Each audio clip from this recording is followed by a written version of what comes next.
Good morning, everybody. Welcome to Tahunga Canyon. It is just a wonderful morning for a drive, and this is a very interesting car. I'm excited to drive it. This is Sergio. Thank you so much for coming down, sir. And your Hyundai Veloster SEMA car. Yeah. And I bet you guys have always wondered. You see these pictures and videos from SEMA, and you go, "What happens to those cars when they're done with them?" Well, what happens to them, Sergio? Well, they get auctioned off to a used car lot. Where you can buy them. Yeah. So this is a full SEMA build that Sergio bought after SEMA from a used car lot, which I find very interesting. So obviously the cage, the carbon fender flares, the wheels. I mean, this thing, you pulled up and it just screams SEMA car. What else has been done to it mechanically?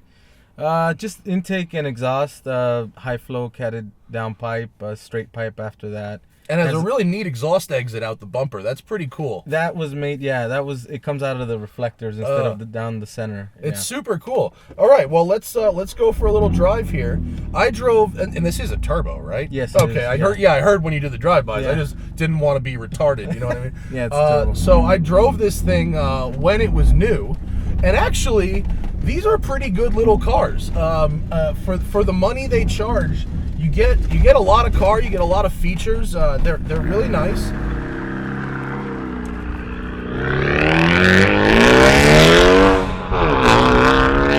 They didn't have the feedback that you got out of the GTI or the STs. That was kind of my gripe, but it was a really good first effort from them, and I hope they continue it.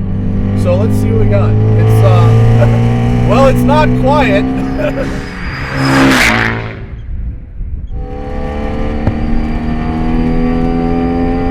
Oh man, I am in the Fast and the Furious right now. Oh, it's stiff.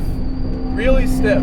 Yeah, it has a K-Sport coilovers. K-Sport, okay, yeah. Oh my god. The noise doesn't necessarily translate to speed right away, but let's see how it goes. Oh man, is it stiff? Are these shocks adjustable? They are, yeah. I bet we can take back the damping a little bit and it's really rigid with the cage too. I can feel the chassis stiffness. Strangely, the steering is so light. There's like no steering feel. Here we go. So what drew you to this car other than the fact that it was already kind of done? Well, I had a Veloster. It was non-turbo. Okay. I was tracking that one. I wanted some more power. How disappointing is the non-turbo Veloster? It's ridiculous. It's pretty sucks, right? Yeah, no, there's absolutely no takeoff on that car. I dated a girl that had a non-turbo Veloster and it stunk, but the turbo makes a really big difference. Absolutely, yeah. Almost 50% more horsepower. Oh yeah. Whee!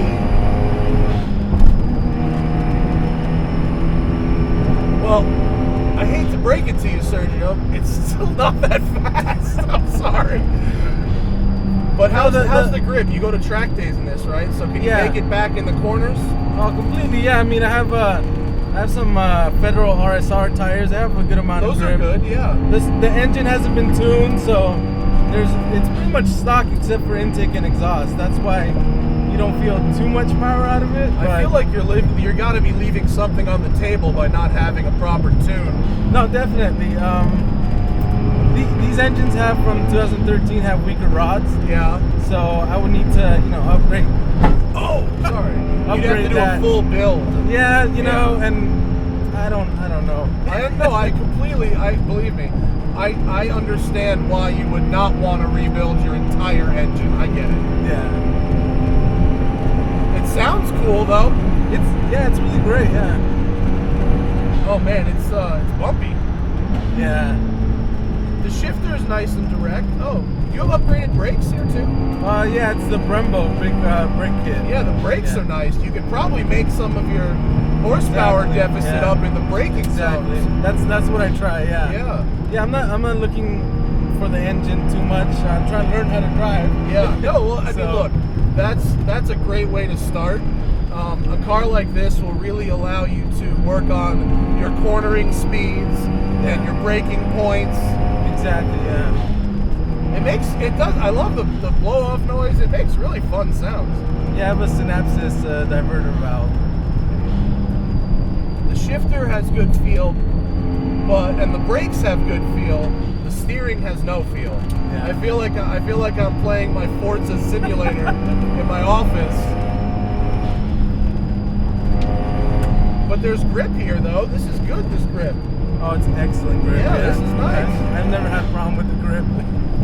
We'll go back down the hill. We'll see if the gravity assist helps us back down the hill. Clutch is very easy. I mean, you can be stuck in a traffic jam in this thing, and it won't punish you. Why is it hanging revs? Look at that. Let it go. Yeah, I don't know.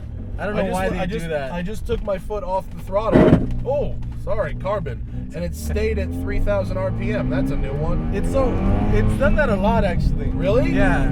Yeah, you need a tune. That's not supposed to do that. Yeah. Other people with Velosters, that's happened. That Really? happens to them. Yeah, it's kind of that's a weird common thing. It is really weird. I shut off my car the first time. And it did it. And Yeah. it did that? Oh yeah, that would bug me the hell out. Yeah. Now I'm used to it. And I'm running out of revs right when I feel like I want 1,000 more revs. You know what I mean?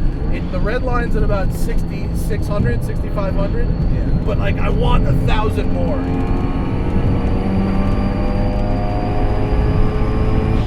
I'm sure you can get that with a tune. Maybe, yeah. It depends on you might need a bigger turbo, and then you're into a whole other level of tuning. Yeah. You know what I mean?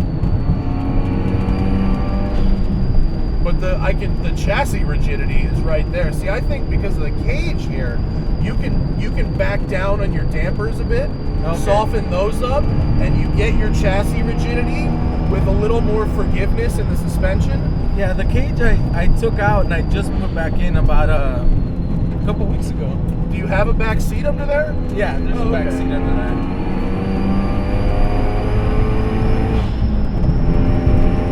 Well, there's no torque steer. Because there's not much torque.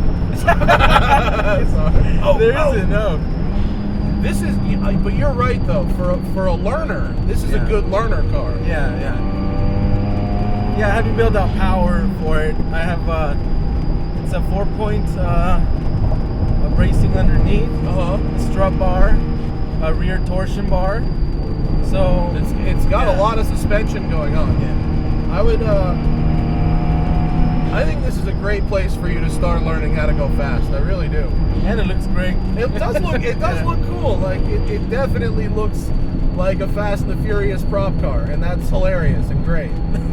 But also, like you were probably able to buy this car complete for a whole lot less money than it would cost you to build it. You stole tens it? of thousands. You stole it? Nice. I feel like it. Yeah.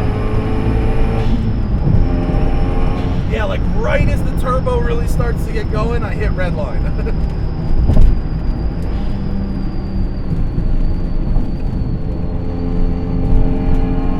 It is fun though. The more I drive it, it's making me smile. I am enjoying this car.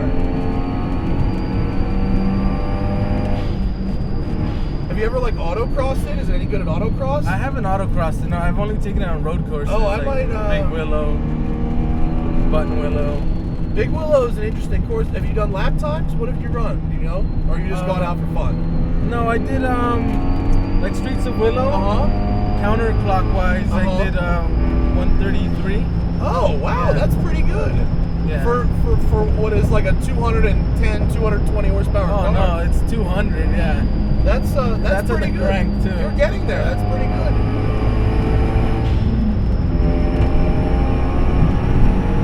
You can carry good speed with this thing, and for the money, these Federal tires are good. Yeah, they're very, very sticky. Oh, I knew that one was coming.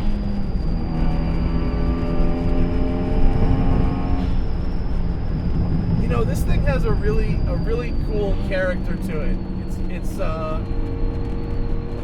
It's like playful. You know what I mean? Yeah, it's got a little bit of a sense of humor. It wants you want to go out and you want to really like live that Fast and the Furious stereotype on the tow. You can do it here. Yeah, totally. So okay, the conclusion here is a lot. Look at that, it's still hanging. I know. Yeah, I have to. Wow, look, I just blipped it and it stayed up. I have to like put it in gear, let And go of then the clutch, and then I had to put it in gear and then ride the clutch. You got to get a tune, bro. A tune will fix that. So a lot of the things about the stock car, the lack of feel and that kind of stuff, are still here. With the steering, I guess you can't really fix that with suspension. Although you can certainly get around corners better. And I think with a tune, a proper tune, you'll get there. But your chassis is really good. I would just advise going to a place like a West End Alignment or a place that really specializes in suspension fine tuning, and have them corner balance the car and set up the shocks. Yeah. They do it with you in the car, and they weigh it and everything, and they make sure everything is set up right. And I think you'll find that it would really transform this car into something that's a little more livable, a little less stiff, without sacrificing any corner ability at all. I think you're very close, but no, yeah, that's one of the things I really want to do. The corner balancing. Yeah, I heard it's and that's like amazing. Yeah, and it's not very expensive. It's $100 or $200. It's not bad. It's definitely something that I would recommend. But thank you so much, Sergio. I really appreciate you sharing your car with us, and thank you guys for watching. I appreciate that as well. I'll see you next time.